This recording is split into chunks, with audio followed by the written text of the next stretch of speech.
Overpromised with Covino Rich.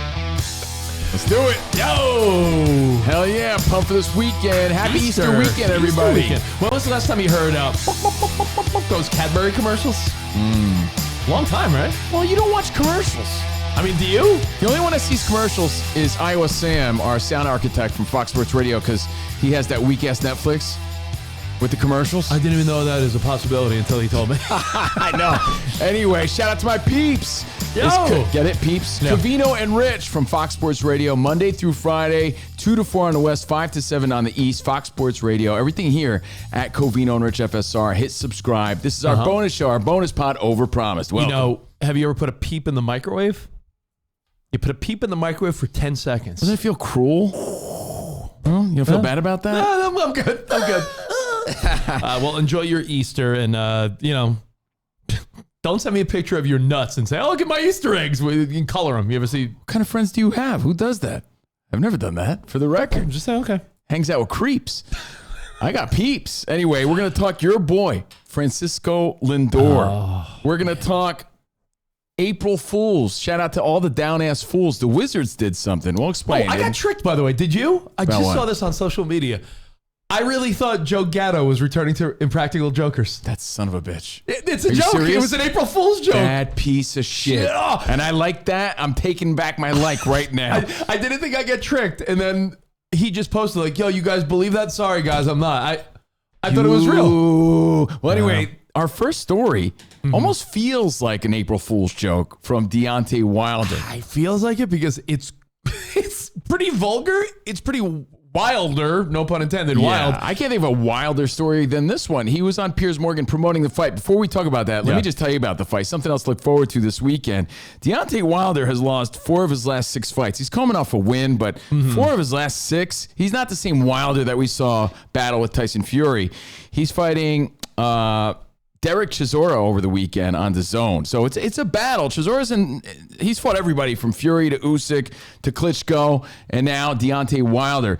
They're both veterans. They're both older, except Chisora has aged better than Wilder. There was a point where there were talks of him fighting like a Logan Paul or a Jake Paul or something. So like Wilder was once a guy that we thought was unbeatable. And then Tyson Fury, after that, it's all downhill, it seems, right? George Foreman has proven.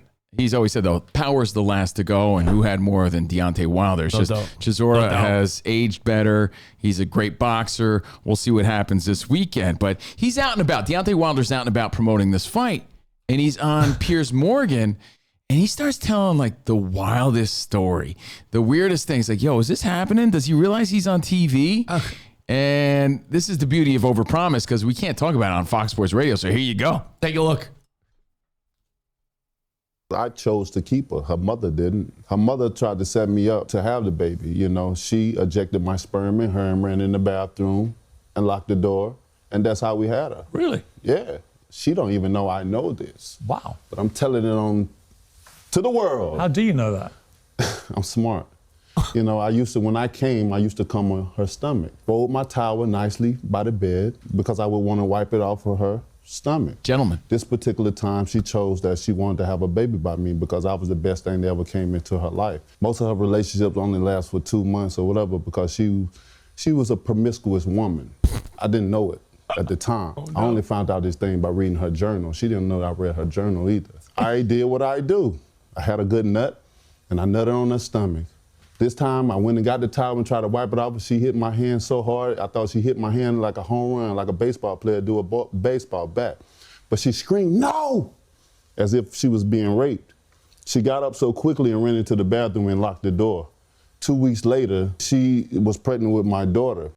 Does he know he's on TV? Hasn't been hit that hard since Tyson Fury knocked him out. What did we just watch? What a crazy story. And can you imagine Piers Morgan? Which, by the way, he is the pigeon lady from Home Alone, right? And now he has his own show. Right? Yeah, it's unbelievable, his career. Now he's Piers Morgan with his own show. What the hell did we just say? Can you imagine what he was? And that's a great interview because he's like, yo, this guy is just talking. It's like that dude that just let, what's the dude? He did the Channel 5. Andrew Callahan. Yeah, he just did that interview Shia LaBeouf. with Shia LaBeouf. Do you remember anybody's name? What's your name? Did Deontay Wilder punch you in there? And he just let LaBeouf talk. And that's, yeah, he just let Wilder do his thing. And yeah, keep a warm I'm sure towel. he was like, oh, great nut, you say. Oh, go on. I mean, I'm listening like, what the hell is going on here? I mean, I applaud the honesty, but his daughter's got to see that one day too. That's almost too much. I hope no one was offended by that. But think about the content. It might be his truth, right? So, and it probably is. I don't know. That's his story. Can you imagine having to deal with that type of stuff, though? Being so famous, so rich, that this is the type of stuff you have to deal with. That's the first thought. Like, what a crazy life. I mean, Deontay Wilder doesn't get wilder. Wildest story. It made us think of some of those live TV moments where you do ask yourself, like, do they know they're on TV? Is this going on here? You remember where you were when you heard Deontay Wilder talking about what he did on her stomach and everything? Yeah. That was kind of weird, right? He's usually a gentleman with a warm towel. Imagine like the family sitting there. My family would like eat dinner, watch TV. Oh, yeah. Like eat there, your family's there. And I'm sorry. the parents like rushing to change the channel. The kids are like, whoa. That must have been such an awkward moment. But you're right. Live TV and TV provides some classic moments like that. Of course. And some that come to mind. Well, for me, one of the first that comes to mind, and he's back on tour. He's back performing again. Yeah. Kanye West. If there was doubt if people cared about what Kanye says and does, he was selling out like that. His pre-sale for SoFi sold out the arena, the stadium. So I mean, he's in the news this week. But I think of that moment with Mike Myers. By the way, what a 2000 shirt. How dated is that shirt? Oh, yeah, definitely. It's like something you would wear today. When he was talking about Hurricane Katrina and he said, George Bush doesn't care about black people. Mike Myers is like, what? And you're like, what? What is going on? But it's Mike Myers' reaction to the whole thing. He's like, Ray. Like he's a total like Wayne Campbell, like, yeah. Like he was so caught off guard in that moment. And it's one of those awkward moments I think we all remember. And it's on our list. And you can create your own, guys. Please chime in at Covino and Rich now. Can I say this one? It's, one of my favorites. Yeah. Mike Tyson was on this Canadian talk show. Oh, it's the best. And he's being interviewed by this guy, Nathan Downer. And Nathan Downer proved to be kind of a downer because the story was, hey, Mike, so you're here in Canada. You got to meet with the mayor. Like it was something Ford, I think his name was, or whatever. Yeah, He's that was a wild guy. Yeah. And he goes, some people wondering if your rape allegations may hinder his votes or, get him some bad press. And Mike Tyson starts stirring inside. Like, Mike Tyson wants to punch this guy in the face. Like, this motherfucker bringing up my rape allegations that we're trying to have a nice interview here in Canada. He's probably getting all emotional thinking about it. And then he says, like, fuck you, you're a piece of shit. Remember? He's like, I do. Well, Mike. Yeah, and then we're on live TV. The best part is then Mike's like, you act like you're a nice guy. Yeah. But you're really a piece of shit. You bamboozled me. You like pretending you're smiling Nathan Downer. You're a piece of shit. That's right.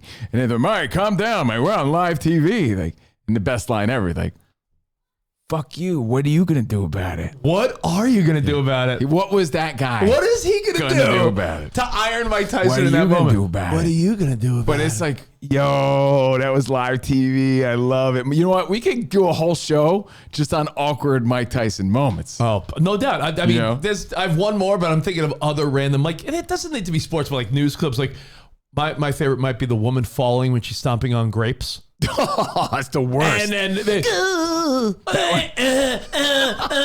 and then they go back to the studio, and the best is the reaction, like, hope she's okay. Hope she's fine. That's like a classic, like early internet. But we're talking more like, do they know they're live on TV? Like the classic, if you're a big sports fan, we all know the Jim Rome, Jim Everett moment. That's the best. And to this day, people still question, is that real? There's something that seems so fake about it.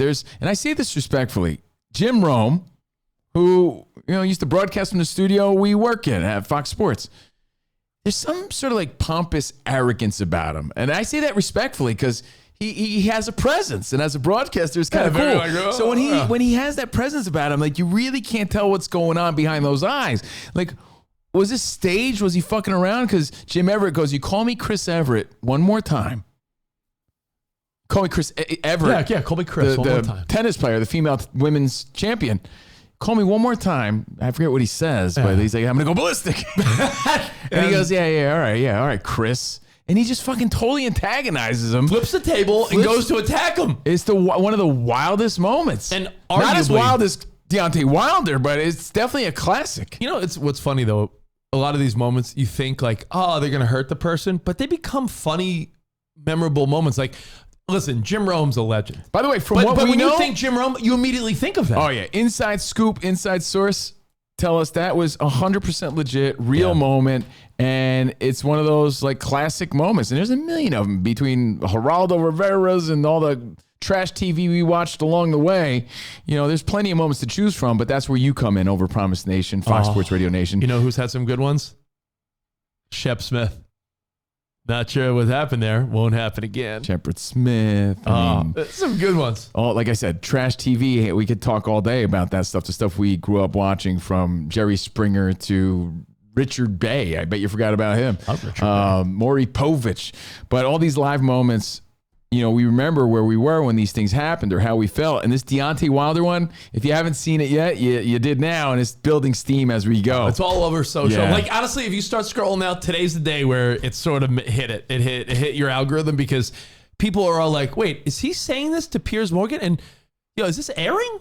Yeah. Is this allowed to air? It's all over social media. This time, I went and got the towel and tried to wipe it off. She hit my hand so hard, I thought she hit my hand like a home run, like a baseball player do a baseball bat. It's funny he went with a baseball analogy when he's a boxer. Yeah, but like when Tyson Fury punched me in the head. I don't need to connect the dots for you, but he's essentially saying he tried to be safe, and she took his and ran to the bathroom and bam, like just.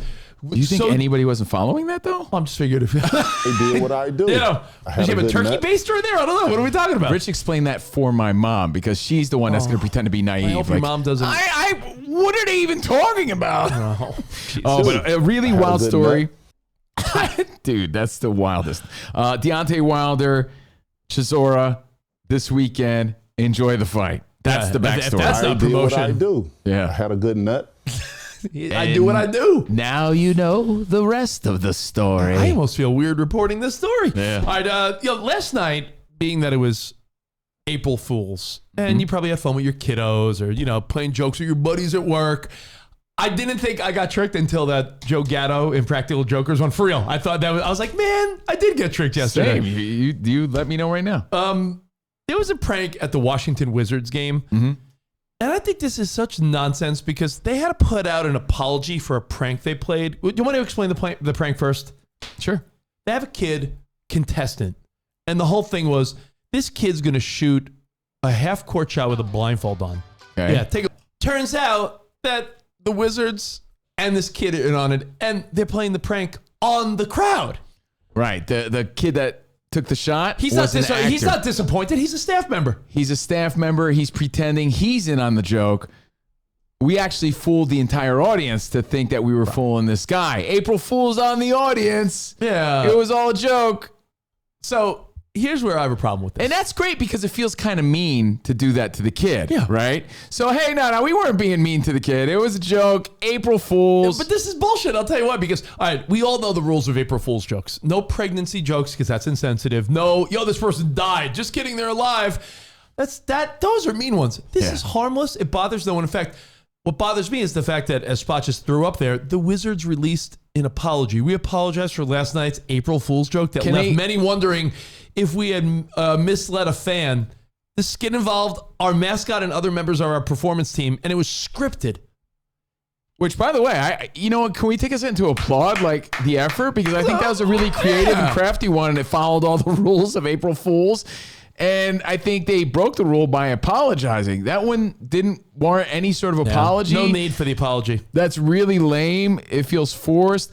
Or maybe they come back and like, psych, April Fool's again. We don't apologize. F everybody. Yeah, I honestly think they need to come back like, we were just kidding. We don't apologize. We're just messing around. April Fool's. You're a dumbass fool.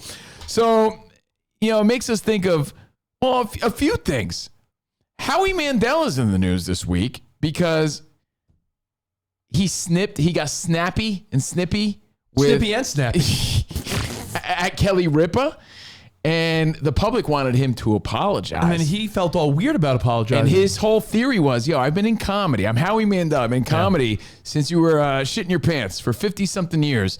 And I never had to apologize for a joke ever. In fact, it's one of the codes that I live by. Like, you should never have to apologize for a joke because I'm a comedian and it's a joke. Some jokes don't land, but they're meant to be a joke, so context matters. You shoot shots, some miss. And Howie Mandel, if you don't know what we're talking about, they said, "Oh, Howie, you look great," and he did this whole bit where you look great for 70. You look great. Oh, and they said you look great and you're 70, and he goes, so you're saying I look good because I'm 70, and he acted like he was all offended, but he wasn't. He was like sort of playing it up, and then it looked like Kelly Ripa got offended and Mark Consuelos, and then he had to apologize for. Like he said a joke. Kind of apologized because he then said, I'm sorry it looks so good for 70. Like he didn't really want, he reluctantly and playfully explained what happened. Based on that, what are your thoughts? Do we have any Covino and Rich rules on apologies? Because I feel like in relationships, how many times have you heard this? A guy saying, "I'm sorry." And the wife or girlfriend goes, "Yeah, but you don't know why you're sorry." You know why. Sorry for what? And I've said this. I've said sorry this. You're upset. My wife has told me this is not an appropriate answer because there are times where I've said, "I'm sorry that you feel that way." Yeah. I'm sorry that hurt. That hurt your feelings. Like she's like, "Yeah, but that's not an apology." But I think it is. I am going to add one more layer to this because I guess it's part of like an initiation to the family. When my aunt started dating Uncle Bill. Yeah. Right. Like, Uncle Bill, this guy. Well, he wasn't Uncle Bill. We're gonna mess with him. Like, we're gonna meet Aunt Googie's new boyfriend. So, a few of my family members hid behind the bushes as he was walking in, and they pulled the old like, right, and he was like, I'm like, Uncle Bill's a bit of a puss. he almost had a heart attack. It was seen that way. Like we startled him so much that it was like, oh my God, is this guy all right? And he's like, Like, and I remember everyone being like, "Oh, we're so sorry, man. We're just joking with you." But hey, welcome inside. It's nice to meet you. Welcome to the family. I did feel in that moment it required an apology. Uncle Bill, you remember that? He's probably watching right now. Like, yeah, I almost died that day because he wasn't expecting it. Maybe like when you really startle someone more than you thought you would, it does require a little bit of a But again, context matters. If it's a joke and it truly was a joke in your heart and you were just trying to be funny about it, maybe it didn't land, but I kind of agree with the Howie Mandel thing. I don't think the Wizards had to apologize here to not anybody. at all. And how soft are their fans? I would be upset, Wizards, that your fans are that soft that they were upset by that. I don't think the Wizards even have 20 wins this year. Yeah, well. The fact that the fans are there, God bless them. Yeah, that's crazy. A crazy story. So, pranks gone wrong. Again, you can continue this at Covino and Rich on social media at Fox Sports Radio. Washington currently the worst record in the NBA, 17-59. They should be happy that people in that organization are putting in any type of effort. 17-59. I mean, lines do get crossed, right? Because just because a joke doesn't mean it was a good one. It could be an insensitive joke, off color, racist. But this was easy. This was a good one. This was playful. It was playful. It was meant to be playful. No apology necessary. You know, now that I'm thinking about it, maybe yesterday, as we move along, you think maybe Francisco Lindor was just playing a joke on the Mets fans? Yo, dude, he had a bad day again. Because he had a bad day. It was like Alexander's terrible, horrible, no good, very bad day. Except it's Francisco's terrible, horrible, no good, very bad day. Yeah, yesterday. And your Mets paid the price. The Mets lost in extras, and there were multiple plays. He gets picked off. And you know how he gets picked off? He's looking down at his sliding glove. So here's Soto with an opportunity, and Lindor gets picked They catch him snoozing. Man. And then at another point in the game, you know, he's a shortstop. Routine ground ball to Lindor. Instead of stepping on second, throwing a first. Ready? Lets it go. Lindor takes it to the bag. He forgot how many out there were. He forgot how many outs. See, that's where it gets touchy. That was clearly a mental error, man. Like you, as a leader of the team, you're the guy that has to know. So here's the question. When you're Francisco Lindor, you get picked off. And you know what the bummer of that is? On the next pitch, Soto hits a bomb, and that game went to extras, and the Mets lost 2-1. I know things change, but people are like, well, if he was on first base, Mets would have won 2-1 in 9 innings. And then Freddie Peralta, the Mets starter, got pulled in the sixth, and they're saying, well, if Lindor didn't make his pitch count go up because of that, because that would have been 3 outs, and he had to labor on that inning. So, yeah, there's so many question marks. But well, the only people pumped about this were CB Buckner, because I think it takes some heat off him a little bit, right? Who had a worse week than CB Buckner? You could say Lindor. And Soto, because deep down, even though he wants to win, he's probably laughing at it because I don't think they like each other. No, I'm convinced they hate like each other. Soto is like, that's why I'm the leader of the team and I could be he. I could be he. And you know how I love Lindor, and it bothers me when I do get these feelings that he's the odd man out. Like, I used to think it was Soto, like, oh, Soto's here and maybe he's the outcast. When you look at Soto and the other players, Luis Robert Jr., he's a little bit of a diva, maybe. It seems like Soto's bonding with this team. Yeah. And Lindor, he's my favorite. Seems likable. He might be to the odd man fans. out. Yeah, but you know what? The question is it okay to have a bad day in sports? Because let's give him credit as a leader, and he's answering questions at the end of the game. He took full accountability. Even there on the field, he's like, "Yo, that's on me." But when interviewed, he's like, I had a bad day. It's not okay. Ma'am. It's inexcusable. But there's 162 games. We're all human. You could argue Jose Reyes, former Mets shortstop, who was probably the Mets' most popular shortstop before Lindor, came out and said, like, "Yo, Lindor's a baller. He's one of your franchise guys. He had a bad day. It happens. We're human. It happens to everybody. So we have to excuse him and give him a pass." And you know how it is. Sometimes it piles on. You make one mistake and you're like, oh, shit. And then oh man, it only got worse. Let's drop a name. Sugar Ray Leonard was on this show. Yeah. And he talked about, I think, it was his maybe fight against Duran or somebody. I forget who he was talking about. Mm-hmm. But he goes, sometimes you just wake up and your biorhythms are off. And as a boxer, as a fighter who has his one fight that night, sometimes you're just hoping you wake up feeling, I feel great today. Sometimes you wake up, you feel like ass, you feel like treaks. And he called it his biorhythms. And he's like, and what are you gonna do about it? Like you're just off that day. You hear a lot of fighters, it's just not my night. I just didn't have it tonight. He just didn't have it that day, and it's gonna happen again and again. And people get so mad at athletes, but Rich already said it. They're human. They're human. And as long as, can I quote another guest we've had? Dr. Phil, as long as it's not a pattern, then you gotta allow them to be human and make mistakes. Yeah. It's the mental ones that drive you crazy, though. And maybe he had something on his mind. Dude, even Mike Trout, did you see he dropped a pop-up in center field yesterday? See, but those mistakes don't bother me as much. This shows me that he's letting outside noise, his wife, his kids, someone's bothering him, his feud with Soto, like something's in his head where he's taking it on the field. And a lot of players, they forget about things that are bothering them when they're between the lines. Outside the lines, that stuff shouldn't matter when you're on the field, unless you're Bob Lee, of course. When you're on the field, and to me, some mental stuff got in the way. So I understand that you're mad, but we also have to understand that they're human. They're allowed to have a bad day here and there as long as it's not a pattern. Right, well, if you guys have any thoughts, at Covino and Rich, and we'll see you guys tomorrow. Get our Easter weekend kicked off with a very special Good Friday. Great Friday. It'll be a fantastic Friday. That's right. We'll see you then. Until then, arrivederci, baby. See you in the Overpromised land. Goodbye. Happy Easter.